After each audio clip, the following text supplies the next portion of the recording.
أعوذ بالله من الشيطان الرجيم بسم الله الرحمن الرحيم والعاقبة للمتقين ولا عدوان إلا على الظالمين وأشهد أن لا إله إلا الله وحده لا شريك له وأشهد أن محمدا عبده ورسوله. درسي كينيا درسي قاعدة النورانية يوكان حروفا كليس إيجالي تري ما تدور الراكافني أبا كتابا والبري بيا كمت دلتي مكان إنيو بركام دو إيجن أجرى اللي درسي أولا إلى اللي هي كسا وليني وبين ربا بكلامة قودمت إلى اللي هجائية في أبجدية لا جنة هجائيان ددمي سقلي أبجديان ما ددمي سديتين أبان كتابات الليم أستي أكاتا لما تفيدي جنة كاليسا سونيس أكاتا شين إجارمتي في أكاتا يروت دبي فهمتو ين فكينياف ألف yoo jenne aliifni boca isaa gurraacha kana kan nuti dubbifnu immoo diimaa kanaa jenna. Har'a immoo kan irraa ijaaramtu irraa qubee ishiin irraa ijaaramtu waliin ilaallaa jechuuf addilee rabbiitiin. Aliifni qubee sadii irraa ijaaramee hamzaadhaa, laamii fa'a. Baan baa mataa isaatii fi aliifa saakina irraa ijaaramee taan taa mataa isaatii fi aliifa saakina irraa ijaaramee faan saa mataa isaatii fi aliifa saakina irraa ijaaramee jiim mataa isaatii fi yaa'ii saakinaatii fi miim irraa ijaaramee haan haa mataa isaatii fi aliifa saakina irraa ijaaramee khaan khwaa mataa isaatii fi aliifa saakina irraa ijaaramee daal mataa isaatii fi aliifa saakinaa fi laam irraa ijaaramee zaal mataa isaatii fi aliifa saakinaa fi laam irraa ijaaramee raa mataa isaatii fi aliifa saakina irraa ijaaramee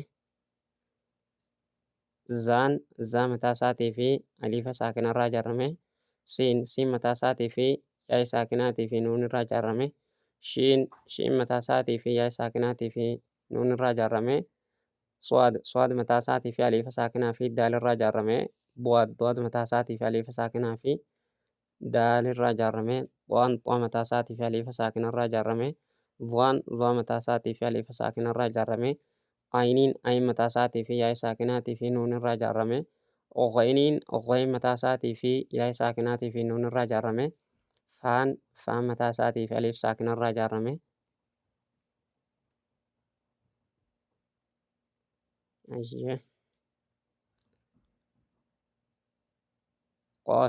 qaaf mataa isaatii fi aliifa saakinaa fi faarraa ijaaramee kaaf mataa isaatii fi aliifa saakinaa fi faarraa ijaaramee laam mataa isaatii fi aliifa saakinaatii fi miim irraa ijaaramee miim mataa isaatii fi yaa'ii saakinaatii fi miim irraa ijaaramee nuunii mataa isaatii fi waawii saakinaatii fi nuun irraa ijaaramee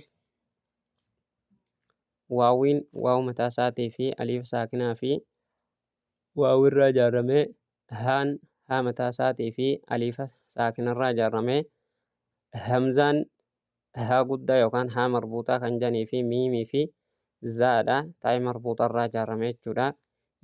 Yaa mataa isaatii fi aliif saakina irraa ijaaramee yaa'aan inni kun illee akkuma san yaa ishiin tun ciftii qabdi ishiin tun ciftii hin qabdu.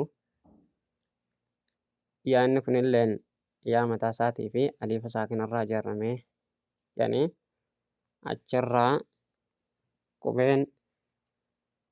qubeen huruufa maddii of keessaa hin qabne hamzaa kanaa jedhanii qubeen huruufa maddii of keessaa hin qabne kanaa jedhan kaan huruufa maddii irraa ijaaramee jechuudha. Kuni huruufa maddii of keessaa hin qabu jedhanii ammallee huruufa abjadiyyaa keessa hin jiru jedhan. Achirraa qubee 28 keessaa qubeen furdatuu qubee torba isaanis khaadha swaadiin daadiin xaadha zaadha ghayni qaafii jechuudha. Qubee furdatu irra deebinaa qubee torba khaa swaad daad xaa zaa ghayn qaaf. Qubeen yeroo garii furdatee yeroo garii qallatu qubee sadii isaanis aliifa raadha laam qubeen hin furdanne immoo 22. Qubeen hin furdanne 22 jenna. Qubeen hafuura qaban 10 jenna.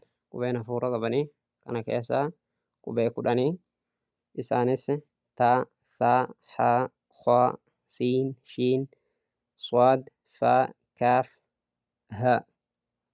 Kuni qubee hafuura qabanii jedhanii. Qubeen hafuura hin qabne qubee 19 kanarraa kaafee jechuudha. Qubeen jabaatu qubee 8 isaanis baa, taa, jiim, daal, xaa, qaaf, kaaf, hamza. Kuni qubee jabaatu jechuudha. Qubeen giddu galeessaa qubee 5 isaanis laam, miim, nuun, ayin, raa. Kuni qubee giddu galeessaa jedhama. Qubeen laafanii qubee 16 jennee kana fakkaataa jechuudha. Wanni kana keessatti hafe kana inshaallah darsiin keenya har'aaf kana fakkaataa. Rabbiin namarraa fayyadamu nu haa godhuu. Isinilleen yuutuubii keenya irratti hordofaadha. Tartiibaan gaggabaabsinee kan waraabnu taha. Yoo rabbii fayyaa nuu kenne isinilleen namarraa fayyadamu isin haa godhuu. Dogongora jiruuf dhiifama. Waliif sheer godhaa irraa fayyadamaa. Jazaakumullahu khairan. Dogongora jiruuf nu affolchaa isiniin jenna. Ilmi namaa yoo guutuu miti dogongorri inuma jira. Hanguma rabbiin nu laaffisee dogongora jiruuf nu affolchaa. Assalaamu alaikum warahmatullaahi wabarakaatuhu. Hanga darsii dhufu walitti deebinuu nagaa rabbii keessa nuu jiraadhaa isiniin jenna.